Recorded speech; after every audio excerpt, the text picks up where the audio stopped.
Hello, I'm Monsignor Jim Lisante. Today, I'm personally speaking, I'll be joined by the Tony-winning actor Brian Stokes Mitchell.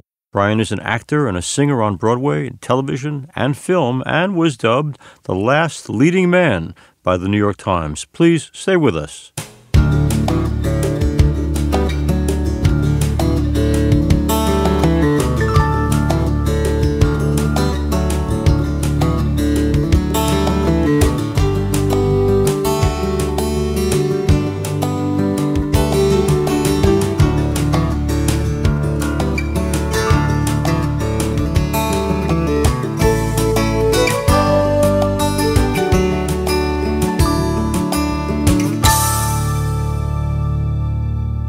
Hello and welcome to Personally Speaking. I'm your host, Monsignor Jim Lisante, and the Tony Award-winning actor and singer Brian Stokes Mitchell joins me now. Stokes, as he prefers to be called, received the Tony, Drama Desk, and Outer Critics Circle Awards for his performance in Kiss Me Kate. He also gave Tony-nominated performances in Man of La Mancha, King Hedley II, and Ragtime. In 2016, Stokes was awarded his second Tony Award, the prestigious Isabel Stevenson Tony Award, for his charitable work with the Actors Fund. That same year, he was also inducted into the Theater Hall of Fame. Stokes was born in Seattle and spent his early childhood in Guam and the Philippines, where his father worked as an electronics engineer for the U.S. Navy. His ethnic background is German, Scottish, African, and Native American. Stokes is an extremely versatile and in-demand singer.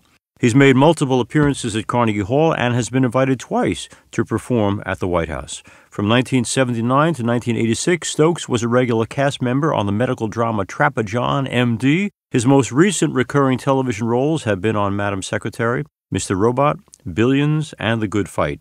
Stokes is also an accomplished musician who began taking piano lessons at the age of 6. He's been married to his wife Allison Tucker since 1994, and together they have a son, Ellington. Stokes' third solo album is called Plays with Music. And joining me now at the studio, I'm pleased to welcome to Personally Speaking Tony Award-winning actor and singer Brian Stokes Mitchell. Before we get to our interview with Brian Stokes Mitchell, let's listen to him singing from his new solo album. The album is called Plays with Music. And here is Stokes singing There's No Business Like Show Business. There's no business like show business, like no business I know.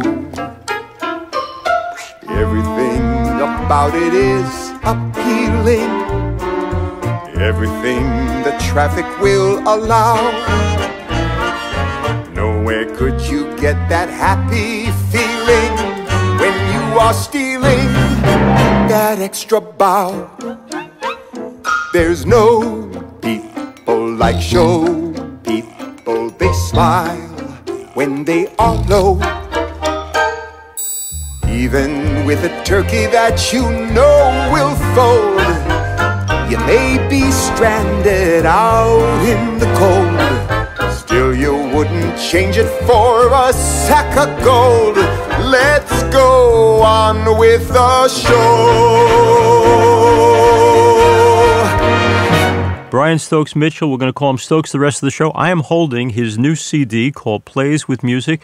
Could you tell us a little bit about what went into the decision, Stokes, to put this album? I have actually your other albums as well as your soundtracks from a million musicals, but this one, what went into the decision to put the songs on this album on this album?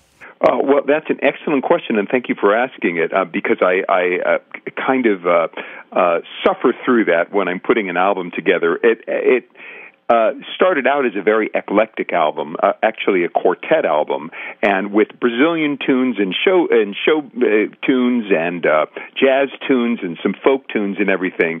But I found that as I work on an album, it starts telling me what it wants to be. And what it started telling me it wanted to be was a show tune album, but a big fat orchestral show tune album. So I fattened it up, and then I pared down some of the songs that I was having trouble with because I arranged and orchestrated. I produced the album as well, but I arranged and orchestrated a number of them, and some of them I was having a lot of fits with, and usually that's a sign that it doesn't belong on the album.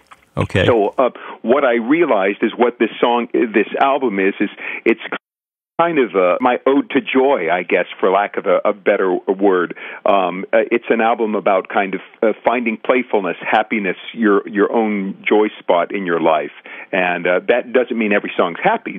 There's life includes sorrows as well.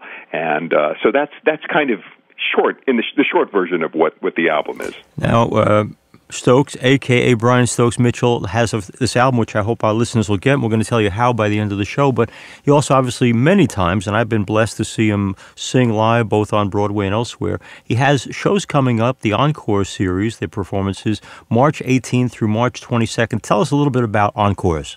Yeah, Encores, for those that have never seen it, is a series that's been going on for a number of years now, where mostly they're shows that are performed that you normally wouldn't get a chance to see because they haven't been revived, or they were troubled at one time, when they were originally came out, or they had short runs, but there's still something worthy about them. The show that I'm doing, Love Life, is one of those shows that's never, ever been revived, and it's a show. The music is by Kurt Weill, and it's kind of the first concept musical. When I was reading the script, I realized, I'm reading Pippin or Chicago. Right.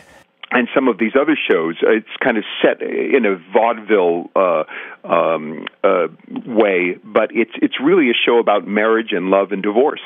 And so it takes on these kind of huge life themes in a musical theater fun way, but it's a really beautiful score, and it hasn't ever been revived, even though it was relatively successful when it first opened in the 1940s. Brian Stokes Mitchell is our guest. We mentioned the album Plays with Music, but I have his earlier albums, and I have to tell you, Stokes, that I am a wild and irresponsible driver when I'm driving, but music helps me drive. And when I put on your other CD and play Something's Coming from West Side Story, I'm not always as good a driver as I should be. There's something arresting about you singing that song. You bring personal interpretation to things we think we know, and it's an amazing gift of yours. Do you realize how gifted you are? Well, no, I just work, and I just do what I love, and I just follow my own heart, and I think that kind of is the secret to life with anything. And every album that I've done has had a theme, and I kind of look at all of my solo albums particularly as an ongoing work of art. One thing leads to another. And that first album that you're speaking about, and Something's Coming, was the first song on the first album. Right. I wanted to kind of establish who I was as a solo artist, what the influences that were in my life, which is world music and jazz and show tunes as well, and folk music and all kinds of things. And so that journey goes through that particular album. And the second album was simply Broadway, right, where I pared it down to just piano and vocal. It was inspired by one of my favorite albums by Tony Bennett. And I thought I'm gonna do this, but with show tunes, and so because people like that big Broadway show tune sound, and it's more of that. And this particular album is kind of a cross between the two of them, but it's a further variation on the theme. But it really is about my feelings inside and kind of what I call the radio that plays in my head nearly constantly, and the way I hear music. And it allows me, because I got to orchestrate and arrange a lot of the tunes, to really put down how I wanted to interpret them, and I wanted them to feel like the originals and have the original spirit, but have a totally fresh sound. So they're all new arrangements and new approaches to them. We are talking with Brian Stokes Mitchell, a.k.a. Stokes. I want to ask you something. Let's go way back in life. George and Lillian, your parents, when you look back, raising you, what did they do right? Wow, they did a lot right. I had fantastic parents. I think one of the greatest gifts that they give to all of the kids, I'm the youngest of four, was that they said, if there's anything you want to learn, let us know, and we will get you lessons and so you can learn how to do it. When you don't want to do it anymore, or if you're not interested, let us know, because we don't want to be spending money on something that you're not going to be interested in. But they were very, very supportive of all of us, and it's funny because my father was an electronics engineer, and my mother was an educator. They both loved and appreciated appreciated music, but they both said it was a recessive gene. All of the kids seemed to have musical or very artistic abilities. My brother George is a costume designer in Los Angeles, and my sister was the first singer in the family. My other brother John, who's passed away since, was kind of could do it all. He could do art, he could do music, he could play and invent and create synthesizers and theremins and sculpt. He was quite incredible. So whatever it was that they did, they obviously did it right, because we all felt free to kind of explore that. And I think that's one of the greatest gifts that you can give a child is just the freedom to explore the reason why they're on the planet. Stokes, I want to talk a little bit about parenting. One of our guests, and she was a great guest, was someone who's directing you, Victoria Clark. And one of the questions I asked her was, when you're in the arts and you have this kind of unsteady life, you don't know when the next job is coming, like bringing a child into the world, is it more intimidating knowing this isn't going to be a regular dad, 9 to 5, or mom? You're a dad. Were there any reservations about becoming a parent? Oh, there were tons of reservations about becoming a parent. I started very, very late. I'm one of these people that I never had a strong desire to have kids. I've always loved kids, and kids have always loved me.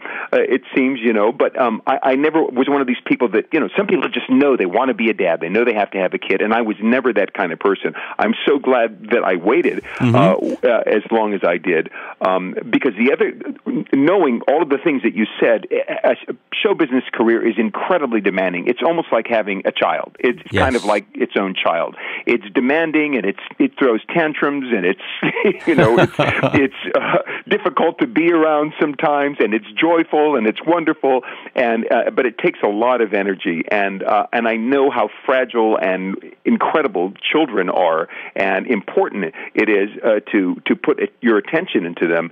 And I didn't want to have a kid in the time that I knew I'm still working on my career. I wanted to be able to focus on a child when I had a child, and we have a fantastic son who's 16 years old now, and his name is Ellington. He's just a really terrific human being as well.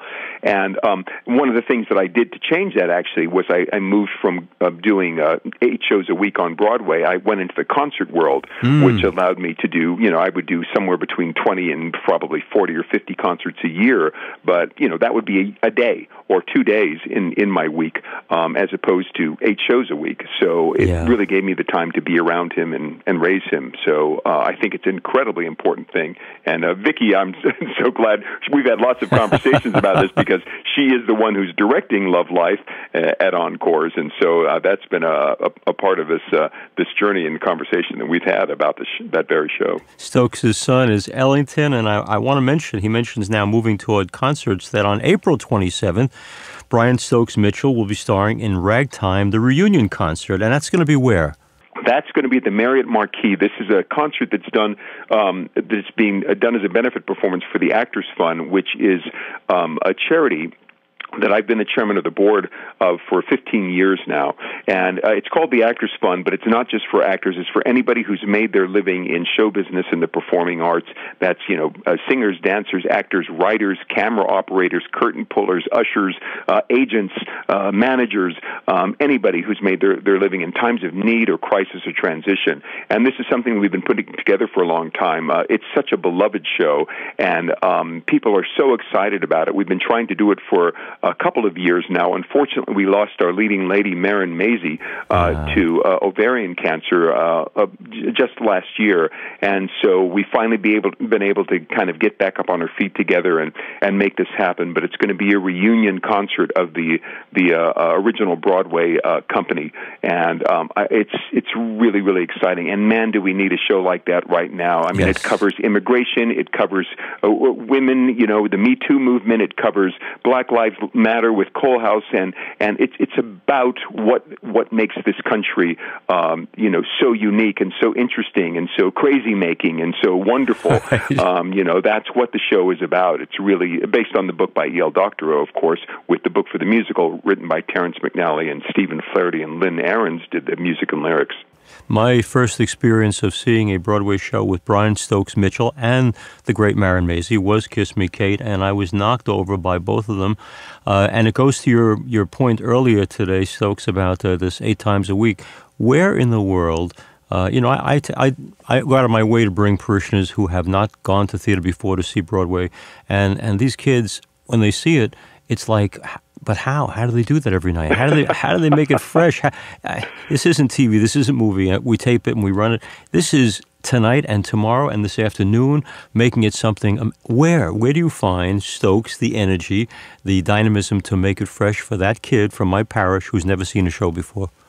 Well, it's interesting. I think that's actually, I view it as part of the job description. That's when you're on Broadway, I think that the show that you do on closing night should feel just as fresh and just as spontaneous as the one that you did on opening night. And for me, I always feel that if I don't discover something new about the character, about the show, about what I'm doing on closing night, I'm not doing my job right. And I think that's what you do, is you just start paying attention to different things. You're able to work with the actors that you're on stage with. You're able to work with an audience. The audience becomes an extra character that's introduced in a show once they come into a show as well. But also, I think that for me, the main thing that I kind of do, the way that I describe it, is working in the spaces. I like to say that anybody can paint a brush stroke. It takes an artist to paint the spaces. Anybody can play a note on a piano or on a saxophone. It takes an artist to play the spaces, and I think that's very much what any art form is about. And I try to apply that to what I do as well on stage. And you find these spaces that seem to be infinitely large in between lines and in between emotions and in between notes sometimes, that you can explore all kinds of things in. And I think that's really where the spirit of a work is communicated, is through those spaces.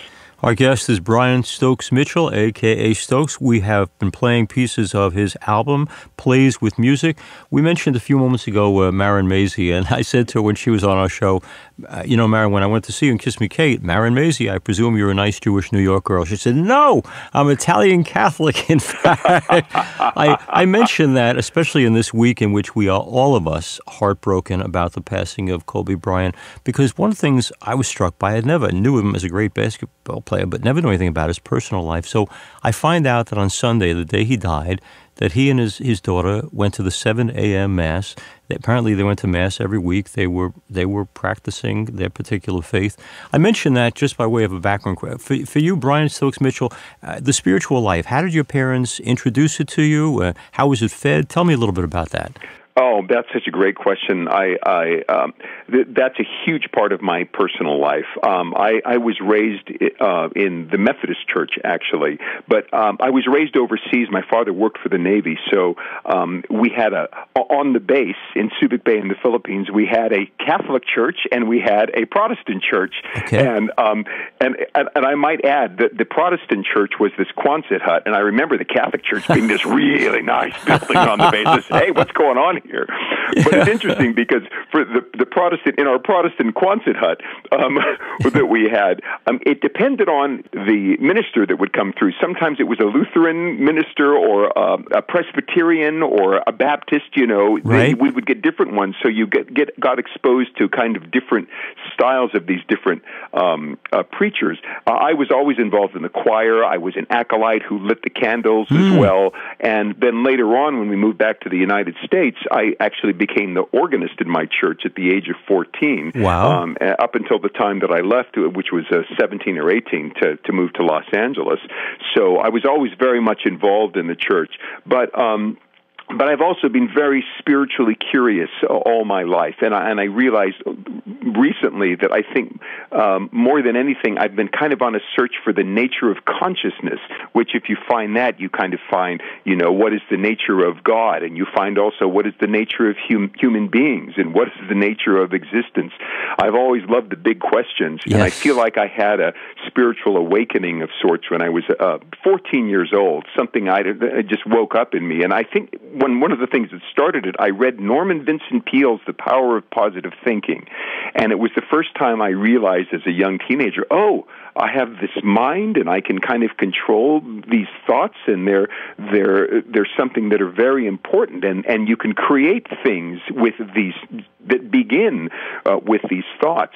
And from there, I was on a constant search, and I've studied Tibetan Buddhism and Nichiren Shoshu Buddhism. I studied Taoism. I've studied the Quran as well. I really am a big fan of religions, and I tend to find myself attracted to the more esoteric versions of the religions, like right. Sufism in the world of Islam, and the Kabbalah, and Judaism, and that's one of the things that I love about Taoism. It's not really a religion; it really is more of a study of the energy of things and how kind of things work, and finding God within yourself, or whatever it is you want to call that, whether it's the Tao, whether it's God, whether it's Allah, whether it's Buddha, whatever you choose to call it, it's finding that in yourself. And that, I think, is the greatest lesson that I've learned in life, is that God doesn't exist somewhere out there. God's within you. Absolutely. And it's up to you to find God and to define God and to manifest that spirit in your life and through your work and through your deeds. That's very much at the center of the wonderful book, Like Buddha, Like Christ. Ellen Burstyn, the wonderful actress, was our guest, and she considers herself I was struck by your interest in Sufism, because she considers herself a Sufi Catholic. Let me ask you something. Brian Stokes Mitchell is our guest. We're talking about, among other things, his career, but his album, Plays with Music. Every weekend I get to do weddings, and I don't like to be preaching without knowing what I'm talking about. So I say to the bride and groom, you need to write me an essay. Why, of all the people in the world you could possibly have ended up with, why do you think this is the one? And their words are usually far more insightful than anything I could come up with. So for Stokes, why Allison? Oh, wow. There's a lot of reasons. She's kind. She's beautiful. She's thoughtful. She's deep. She's also an artist, so we understand and see things in a very similar way. She loves people and is curious and is interested in humanity and wants to do good things and wants to make the world a better place. And she's just a lot of fun to be around, and we enjoy each other's company. Those are just that, and that's just the beginning. Wow, that is a heck of a. You hold on to her.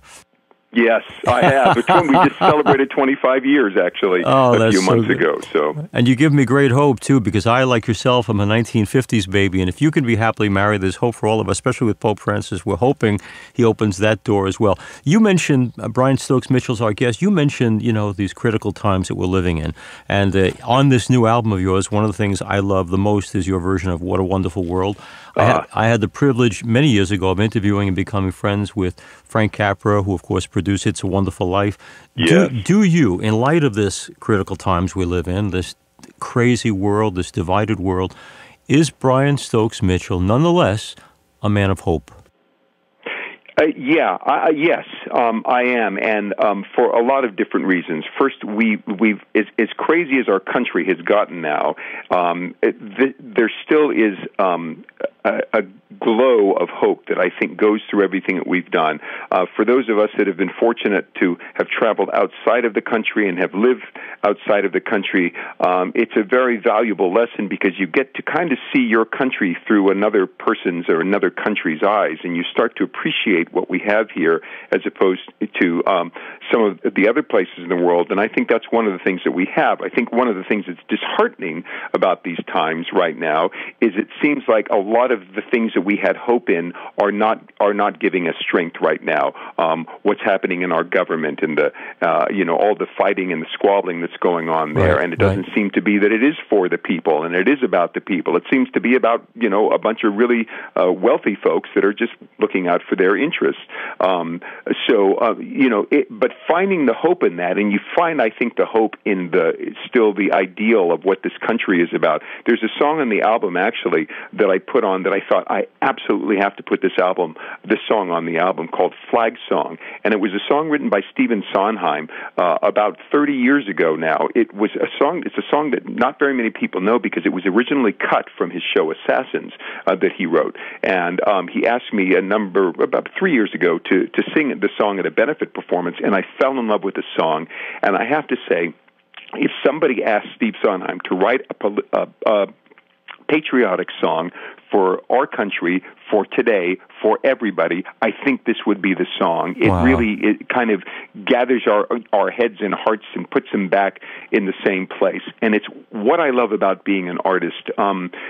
Art has a way, and artists, whether it's a painting or whether it's a song, whether it's looking at the pietà, whatever, it has a way of touching people in a very similar fashion. And music seems to transcend a lot of those because it's its own language that touches people in a particular way.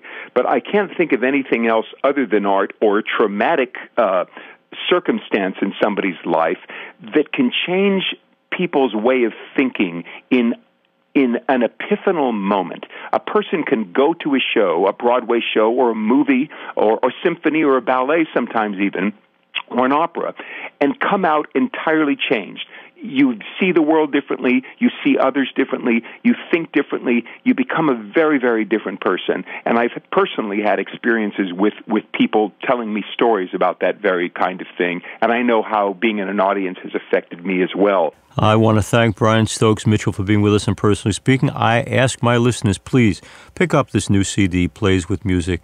Earlier in the program, Stokes mentioned his love for Tony Bennett, and what they have in common is they are unique interpreters of songs we think we knew.